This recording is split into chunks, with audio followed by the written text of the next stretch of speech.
Good afternoon, welcome back to the channel Abhishek Da Bong. তো ready হয়ে গেছে অন্তরা? হ্যাঁ। এই ছোট ছোট রেডি? এটা কি না, এটা কি নিয়েছিস? দুজনকে অল্প করে খাইয়ে দিয়েছি, এখন একটু যাবো, বেশি দেরি করবো না, আবার তাড়াতাড়ি বাড়ি ফিরবো। তো এর তো মন ভীষণ খারাপ। বাজে এখন দুপুর 2টো, বাড়ি থেকে বেরোলাম, এখন আর কোথাও দাঁড়ানোর নেই, নেক্সট একদম পৌঁছাবো সাউথ সিটিতে, গিয়ে কথা বলবো। পৌঁছে গেছি আমরা সাউথ সিটি। আপাতত অভিরা তো ঘুমিয়ে পড়েছে, আমিও আধ ঘন্টা একটু পাওয়ার ন্যাপ নিয়ে নিলাম, খুবই ঘুম পাচ্ছিল।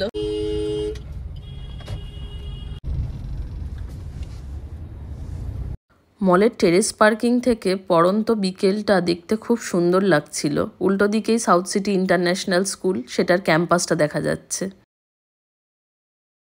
আমরা গাড়ি থেকে নেমে গেলেও আরেকজনের ঘুমের রেশ কিন্তু এখনো কাটেনি, অবস্থা দেখুন।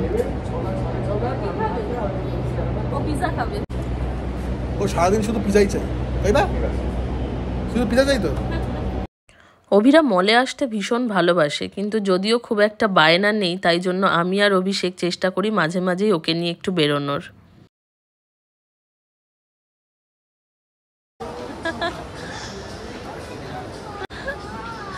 পাগল হয়ে যাবে এবার। টয় চাই? এখানে ভালো টয় নেই।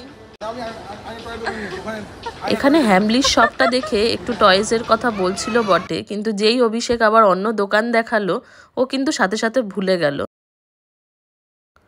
এসকেলেটারে চাপাও কিন্তু একটা বেশ অ্যাডভেঞ্চারের ব্যাপার, দেখুন অবস্থাটা শুধু। আগের দিন আমরা অ্যাক্সিস মলে যখন কারিমসে গেছিলাম, তখন অভিরাকে সঙ্গে নিইনি, ওকে ভীষণ মিস করেছি, কারণ ও মলে আসলে আজকাল ভীষণ এনজয় করে, ছোটবেলায় ইরিটেট হতো। তো আজকে সেই জন্য ভাবছিলাম যে ওকে নিয়ে আসাটাই মেইন আমাদের মোটো ছিল। এটা বলার কারণ হচ্ছে যে যদি ভিডিওটা না দেখে থাকো তাহলে চ্যানেলের ভিডিওটা আছে, ডেসক্রিপশনে দিয়ে দেব। কারিমসের ভিডিওটা কি দেখি। সাউথ সিটিতে এসে সোফা পাওয়া হচ্ছে একটা দুর্মূল্য ব্যাপার, যার জন্য অভিষেক সোফা পেয়ে আর কোনো দিকে তাকাচ্ছে না। ঠিক আছে, এটা তো পরিষ্কার হয়ে যাবে এক্ষুনি। আমরা আগে ডিসিশন নেওয়ার আগে, মানে কি খাবো সেই ডিসিশন নেওয়ার আগে সবসময় KFC থেকে এরকম একটা কিছু।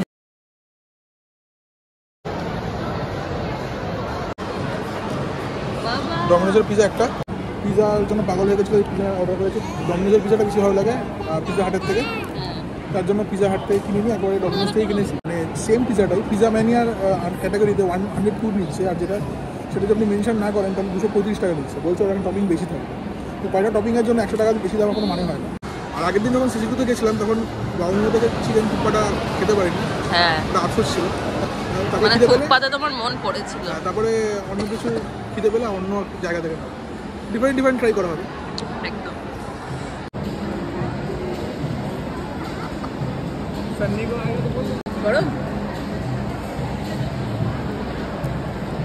জানেন তো, আমরা একবার সিঙ্গাপুর বেড়াতে গেছিলাম, ওখানে তো ম্যাকডোনাল্ড, সাবওয়ে এসবই হচ্ছে একমাত্র বেঁচে থাকার উপায়, কারণ ভাত রুটির অপশান একে তো কম, তার ওপরে এক্সপেন্সিভ। ওখানে যখন এইগুলো খাওয়া শুরু করেছিলাম তখন পেট ভরানোর জন্যই খেতাম, তখন থেকে আমার এগুলোর প্রতি বেশ একটা ক্রেভিং জন্মায়। তো এখন সাউথ সিটিতে এলে মাঝে সাঝে আমি এখান থেকে কিনে টুকটাক খাই, আর সত্যি কথা বলতে আমার কিন্তু মন্দ লাগে না, আমার বেশ ভালোই লাগে। Thank you. আমি থুকপাটা একবার নিয়ে আসি।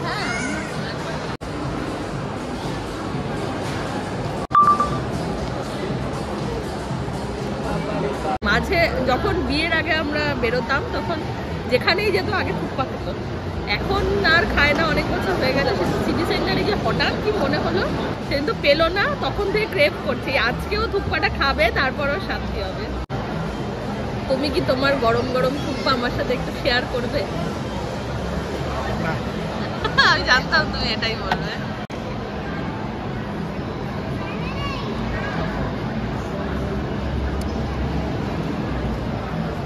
ও প্রচন্ড স্যুপ লাভার, আর কিছু না হলেও চলে, ওর স্যুপ হয়ে গেল।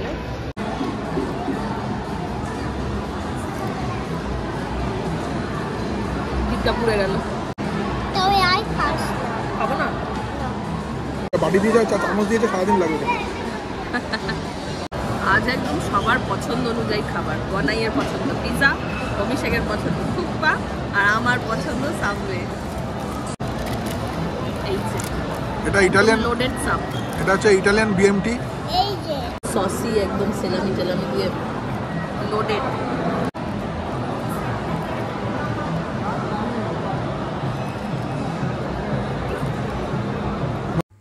খাওয়া দাওয়ার শেষে আমি অভিষেককে ডেজার্টের জন্য বলেছিলাম হয় একটা কিছু ছোটোখাটো মিল্কশেক আনতে, বা একটা ওয়াফেল আনতে, বা একটা ব্রাউনি বা এরকম টাইপের কিছু আইসক্রিম আনতে।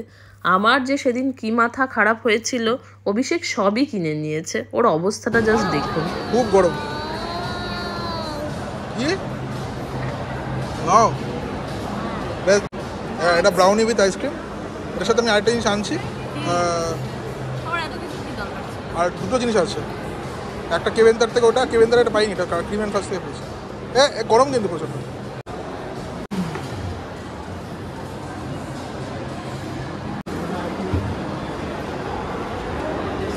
এটা ডিফারেন্ট করেছে। এটা হচ্ছে কেভেন্দার্স। হ্যাঁ, বিকজ নর্মালি রেগুলার বোতল হয়, বড় বোতল হয়, এটা মাঝের বোতল। এটা থিক, এটার নাম দিচ্ছে থিক।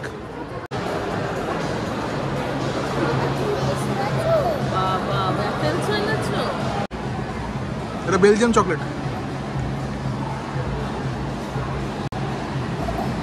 ব্রাউনিটা কেমন? ব্রাউনি উইথ আইসক্রিমটা আজকে তো গলে যাচ্ছে। আর এটা হচ্ছে কেশর বাদাম।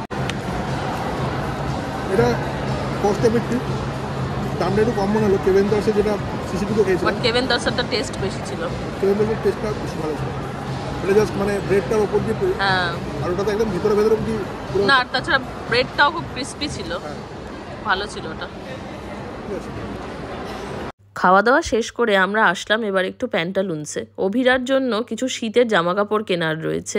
যেহেতু অভিষেক কয়েকদিন পরেই জাহাজে উঠে যাবে, আর উইন্টারটা মোটামুটিও থাকবে না মনে হচ্ছে, তাই ভাবলাম ও থাকতে থাকতেই অভিরার জামা কাপড়গুলো কিনে ফেলি। আর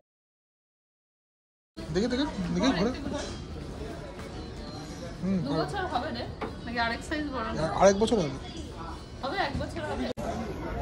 অভিরার খুব একটা চেনা অচেনা প্রয়োজন হয় না, ও যেখানেই যায় সবার সাথে বন্ধুত্ব করার জন্য সব সময় ওপেন থাকে। কে ওটা? কে ওটা? কে?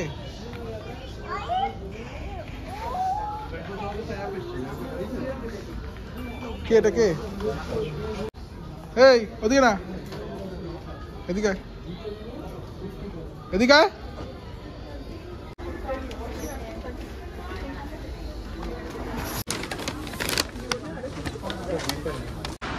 মল থেকে একটা স্লাইমি বল কিনেছে, এটা নিয়ে এখন সারাদিন চলছে।